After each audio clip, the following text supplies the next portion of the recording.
Ciné-Sens témoignage. Anatomie d'une chute de Justine Triet a marqué l'année 2023. En mai, il reçoit la Palme d'Or à Cannes. En août, à sa sortie en salle en France, il rencontre un succès public et les récompenses se multiplient à l'international. Nous étions donc intrigués de savoir comment les protagonistes de la version audio décrite ont relevé les défis posés par les particularités de ce film.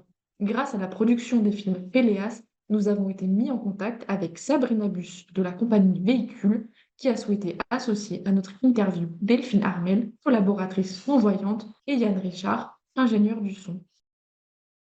Pour commencer, Sabrina, pouvez-vous nous expliquer quel est votre rôle au sein de l'équipe et pouvez-vous nous raconter comment votre parcours vous a mené à l'audiodescription?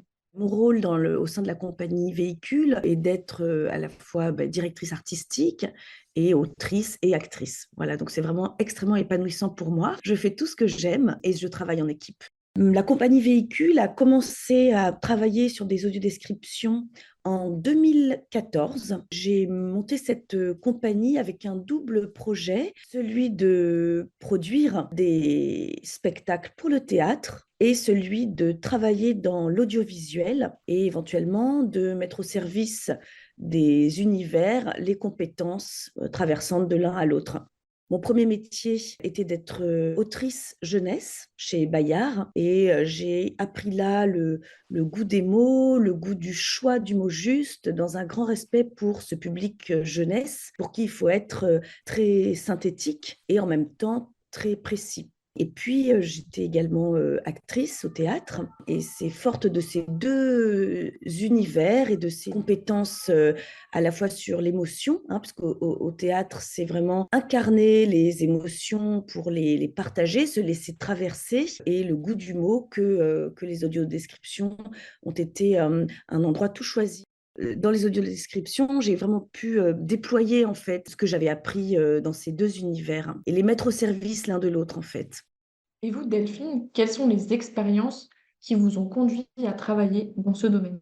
Je travaille dans le domaine de la culture depuis une vingtaine d'années et j'ai perdu la vue il y a une trentaine d'années. J'étais alors étudiante et très cinéphile. Je crois que c'est vraiment le mot qui me définissait le mieux et par lequel j'aimais me présenter à cette époque. Et en fait, lorsque j'ai perdu la vue, voilà, j'ai réappris à faire des tas de choses. Et l'audiodescription est arrivée, en fait, pour moi, en 2014, sous la forme d'un stage à l'Institut national de l'audiovisuel. Il s'agissait d'une formation qui était destinée à des personnes déficientes visuelles pour leur permettre de jouer un rôle dans la réalisation d'une version audio décrite. Alors, jouer un rôle, ça veut dire effectivement collaborer à l'écriture avec un temps de relecture avec l'auteur ou l'autrice de description, éventuellement assister à des enregistrements, puisqu'il y a toujours des petits ajustements à faire. Et c'est en 2018, soit 4 ans plus tard, que j'ai eu la chance de croiser la route de Sabrina. Et depuis, c'est vrai que nous sommes amenés à nous retrouver régulièrement autour de films qui sont ou pas des grands moments de cinéma, mais toujours des temps d'échange extrêmement riches parce qu'ils nous permettent de travailler autour des mots et autour du cinéma, ce qui représente un peu mes deux passions. Et vous, Yann, quel est votre rapport dans l'équipe? Moi, je suis ingénieur du son, donc évidemment, je me suis retrouvé impliqué à ce titre dans cette aventure, puisqu'il en faut un, et pour enregistrer, et pour travailler sur tout ça. Peut-être parler aussi de ton côté musicien, quand même, qui a été la raison pour laquelle je suis venue vers toi. Il y a un lien très fort dans le sens du rythme et le sens du silence et l'accompagnement de la bande sonore du film. Il faut dire que tout l'enjeu de Yann, c'est dans ces moments-là de respecter en fait la délicatesse du montage de la bande son qui est chargée, mais qui est pensée, qui est rythmée en fait. Et il faut ne pas casser ça et pouvoir insérer tout ce qu'il doit insérer. Nous avons envie de savoir comment vous procédez avant de vous lancer dans le travail de l'audiodescription. Moi, j'écoute d'abord le film avant de le regarder. Et déjà, à l'écoute, c'est un film qui m'a emportée et qui m'a donné déjà beaucoup, beaucoup de choses à l'écoute. Ensuite, c'est très intéressant de regarder le film et de voir en creux ce qui semble manquer. Là, je dois dire que rien de majeur ne manquait à l'écoute. Pour moi, le film est tellement riche et bien travaillé que beaucoup de choses sont contenues dans la bande sonore. Alors, de mon côté, j'ai fait ce qu'il est très confortable de faire quand c'est possible. Et c'est de cette manière que nous travaillons le plus souvent avec Sabrina. C'est-à-dire que je reçois en fait la bande-son du film de façon à pouvoir l'écouter, en prendre connaissance avant la séance de travail. Alors, dans ce cas, j'étais prévenue, je savais que c'était un film long. Et là, j'ai démarré et en fait, quand j'en suis sortie, 2 heures et demie plus tard, ce qui m'a semblé être quelques minutes. D'abord, j'étais extrêmement surprise de voir que le film était déjà terminé et j'étais mais dans un état d'émotion, c'est-à-dire de bonheur intense, comme si j'avais reçu un cadeau, de perplexité aussi par rapport à ce travail que nous devions effectuer le lendemain. Comment avez-vous appréhendé la création de la version audio décrite d'Anatomie d'une chute? Vous a-t-elle paru complexe? J'étais bien embarrassée par rapport à l'audiodescription. Et il y avait à la fois, si vous voulez, le problème technique, parce que il me semblait tellement riche du point de vue du son, et j'avais reçu avec tant de force tout ce que véhiculait cette bande son que je me disais ça va être compliqué.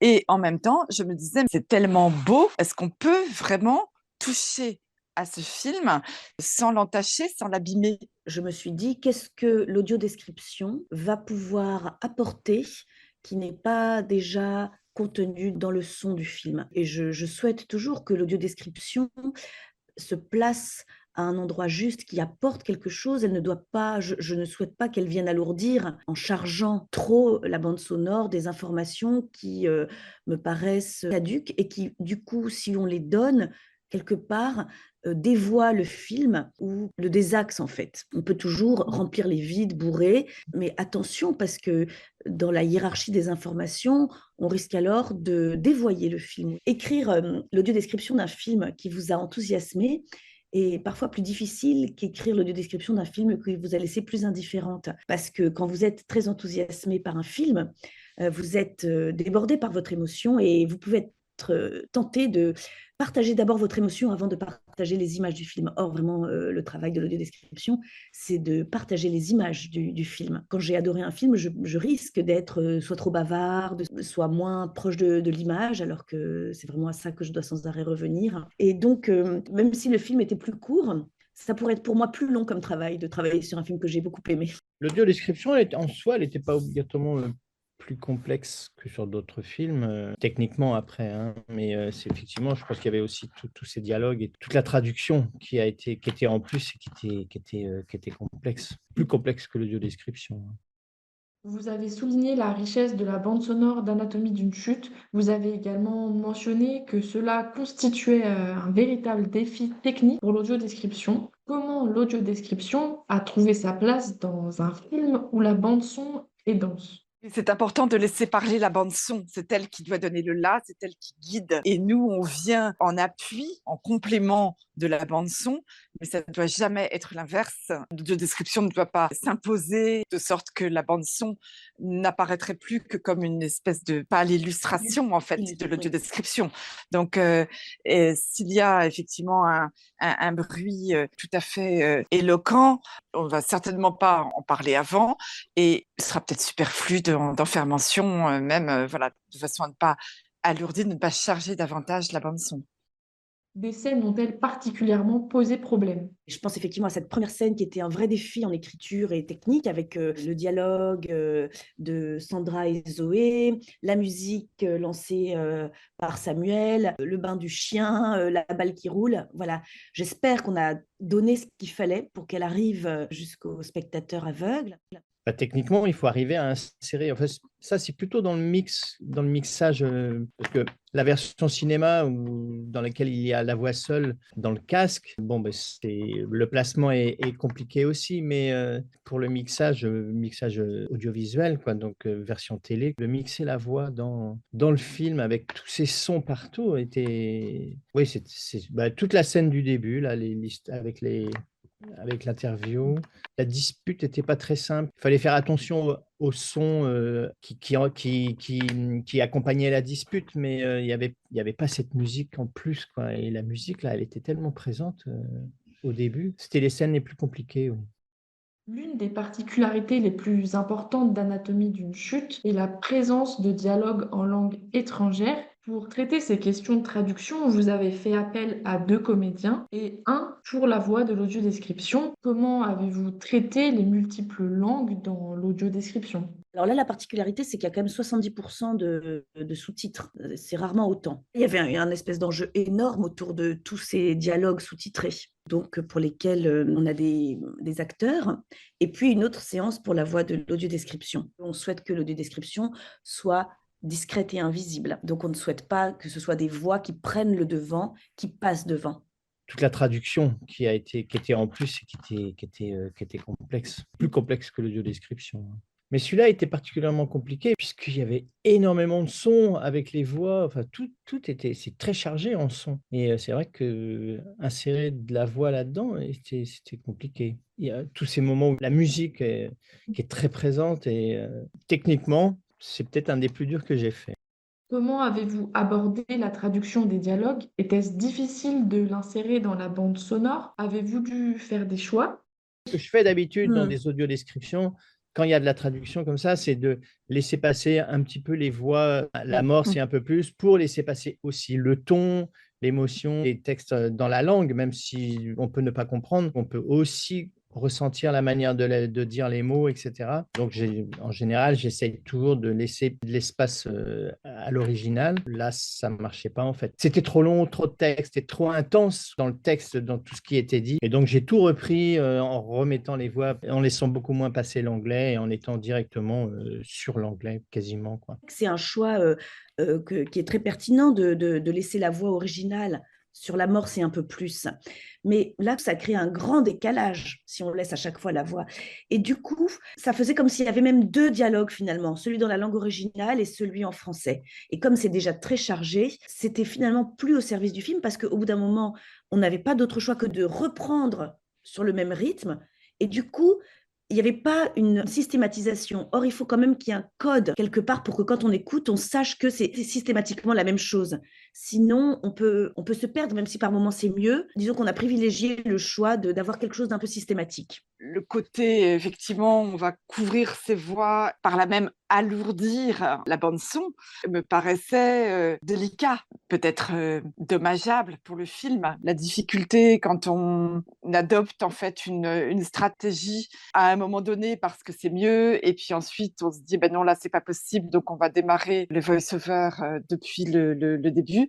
C'est vrai que ça ne fonctionne pas parce qu'on a besoin de repères, et c'est vrai que ce serait déstabilisant d'avoir tantôt l'un, tantôt l'autre. Tout l'enjeu de l'audiodescription est d'apporter des éléments aux spectateurs qui ne se trouvent pas dans la bande son.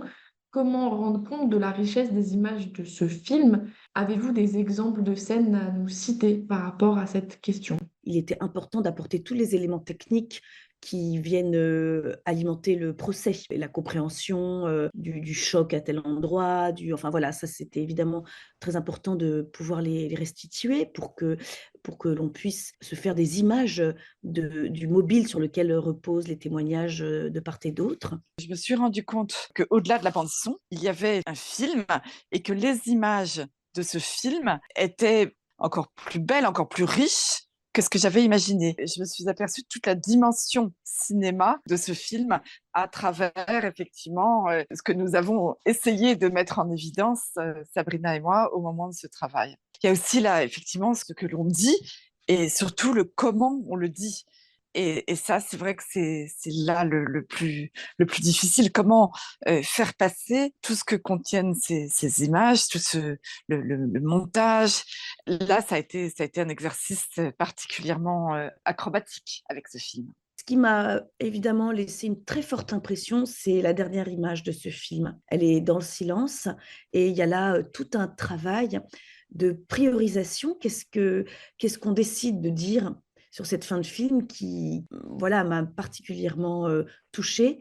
Comment on le dit? Et c'est là où je me suis dit que là, nous avions un rôle important à jouer. Une scène particulièrement complexe dont je pense, j'espère, que nous sommes sortis relativement honorablement, c'est celle dans laquelle le jeune Daniel témoigne au procès.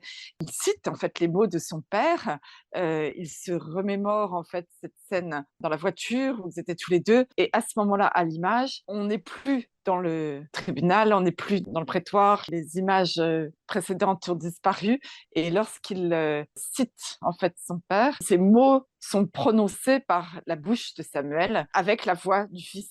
Donc c'est vraiment particulier cette scène, et si on ne transmet pas cette image-là à ce moment-là, on perd énormément. On espère avoir réussi à donner en fait ce grand moment de cinéma, parce que c'est vraiment extraordinaire cette scène. Sur quels critères estimez-vous qu'une audiodescription soit réussie? Une audiodescription est réussie lorsqu'elle passe complètement inaperçue, c'est-à-dire lorsqu'on ne la remarque pas. Là, je me place du point de vue de la spectatrice, hein. Je ne suis plus la professionnelle de l'audiodescription qui vous parle, mais je pense que pour un spectateur déficient visuel qui regarde un film dans sa version audio-décrite, je pense que le défi qu'on doit se lancer lorsqu'on travaille à la réalisation de cette version audio-décrite, c'est que ce spectateur-là, il puisse plonger dans le film sans avoir conscience que l'audiodescription est là, qu'elle se fonde en fait dans le film. Un peu, voilà, à la manière d'une chaussette un peu taille unique qui pourrait venir épouser exactement la forme du film. Je peux dire qu'une audiodescription est réussie quand elle respecte absolument la bande son, c'est-à-dire que même dans les temps de silence au plan des dialogues de la bande son, mais qu'il y a de la musique ou que le texte prenne ça en compte et le respecte, quand le champ lexical utilisé correspond à la qualité visuelle du film et quand l'audiodescription laisse le temps aux images mentales de se fabriquer. La relecture est une étape essentielle pour garantir la qualité de l'audiodescription. Pour ce film, comment avez-vous procédé? Pouvez-vous nous donner un exemple concret à partir d'une scène complexe pour qu'on s'imagine mieux ce travail de relecture? Je peux par exemple être amenée à dire à Delphine, donc là en fait à l'image, on est sur Zoé et Sandra au salon, une balle roule dans l'escalier. Et donc je lui dis, est-ce que tu l'identifies le son? À partir de là, on élabore un texte qui puisse à la fois conjuguer ce qui se passe, préciser le son quand on sera sur la balle, parce qu'évidemment, il ne s'agit jamais d'anticiper sur l'image. Et voilà. Après, l'histoire de la balle, par exemple, c'était incompréhensible si on n'a pas l'image de cette balle qui descend. Et en même temps, laisser passer le son un petit peu, malgré tout le reste, parce qu'il y a quand même la musique, les gens qui parlent, etc. Et ils parlent pendant cette balle qui descend, parce que tout est en même temps, en fait. Et de trouver l'espace pour dire que cette balle descend au milieu du reste, tout n'était pas évident à placer même à l'écriture, hein, de comment dire les choses. Comment montrer chaque image. Ça, c'est très important d'en parler, de cette balle qui descend, pour faire naître en fait cette image mentale chez le spectateur aveugle, puisque on avait précédemment, on était sur Sandra et Zoé, sur ce dialogue qui reste présent, et donc il faut amener le regard du spectateur ailleurs, en fait. Il faut l'emmener vers cette balle qui descend et lui montrer que ce n'est pas juste un bruit de fond, etc. Donc il faut effectivement absolument préciser, bah, tiens, là-bas, voilà ce qui se passe. Et non, tu n'es plus sur, voilà, les personnages, on les laisse de côté. Et c'est ça qui est intéressant, de susciter en fait ces images, les unes imbriquées dans les autres, de donner un aperçu du travail d'orfèvre que représente le montage de ce film. Quelle impression générale gardez-vous de ce travail autour du film Anatomie d'une chute? En fait, ce que ça m'inspire, ce travail, c'était de la dentelle, parce que ça devait être tellement précis, ça exigeait tellement de minutie, tellement de délicatesse. On n'avait pas envie d'abîmer, donc il ne s'agissait pas d'y aller avec ses gros sabots. Donc des questions, en fait, il y en avait tout le temps. Au cours de cette discussion, nous avons pu constater l'importance du travail à plusieurs et nous nous demandons en quoi la collaboration étroite entre les membres de l'équipe est-elle cruciale pour le succès de l'audiodescription. il serait très simple de rentrer rapidement dans des rapports de force quand vous êtes en train de décider un mot, quand vous êtes en train de faire un choix. Tout serait prétexte à ça. Et en fait, je suis très heureuse de pouvoir dire qu'on avance de manière très intelligente et très sensible et toujours dans l'intérêt du film et qu'il n'est jamais question d'ego mal placé.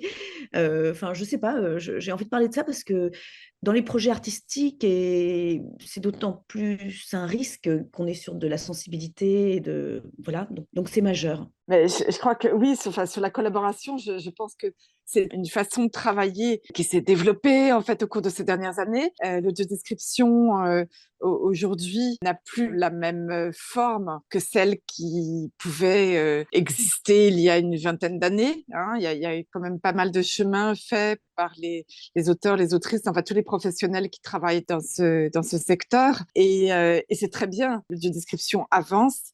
Et l'une des avancées, c'est effectivement cette collaboration qui tend à se généraliser dans la plupart des cas, qui est encouragée en fait par le CNC, puisque effectivement on part de cette idée très simple qu'il est important de conjuguer le regard expert effectivement d'un auteur qui va être capable de discerner l'essentiel, de pouvoir identifier qu'il est important de transmettre, d'effectuer les bons choix, de conjuguer ce regard-là au regard singulier d'une personne déficiente visuelle, qui, elle, va être à même de pouvoir faire d'autres choix, de pouvoir, parmi les choix qui sont faits, d'éliminer certains éléments qui semblent superflus et de pouvoir compléter, lorsque cela est nécessaire, avec ce qui lui manque, parce que ce regard-là, le regard d'une personne déficiente visuelle, est irremplaçable. C'est vraiment une conjugaison harmonieuse qui, si elle est accompagnée par le bon ingénieur du son, va être capable de faire aboutir un projet au service du cinéma, peut-être même avant d'être au service du spectateur. Nous aimerions vous poser une dernière question avant de conclure cette interview. Anatomie d'une chute a reçu la Palme d'Or à Cannes. Comment cette récompense a-t-elle influencé le travail de l'audiodescription? C'était très compliqué pour nous en termes de délai sur ce projet, parce que le film est sorti à Cannes. Et donc, tout d'un coup, au vu des résultats approchants, il a fallu lancer l'audiodescription pendant le festival, parce que la sortie a du coup été très anticipée pour fin août, ce qui n'était pas le cas à l'origine. Donc, du coup, pour nous, ça nous fait des délais très serrés et des films complexes comme ça. Évidemment, c'est dans l'urgence qu'on les fait. Delphine, pensez-vous que les multiples récompenses obtenues par ce film vont contribuer à améliorer la visibilité de l'audiodescription? L'audiodescription, en fait, c'est bien d'en parler et c'est bien qu'elle accompagne des films qui ont un bon éclairage médiatique et une bonne réception auprès du public, parce que l'audiodescription, en fait, c'est du cinéma. Alors, c'est pas moi qui l'ai dit, mais j'ai entendu déjà cette remarque, en fait, qui a été faite par un réalisateur à qui on présentait le travail autour de son film. Et c'est vrai que tous les professionnels du cinéma qui découvrent aujourd'hui l'audiodescription se rendent compte que oui, c'est du cinéma en fait, ce qu'on essaye de faire.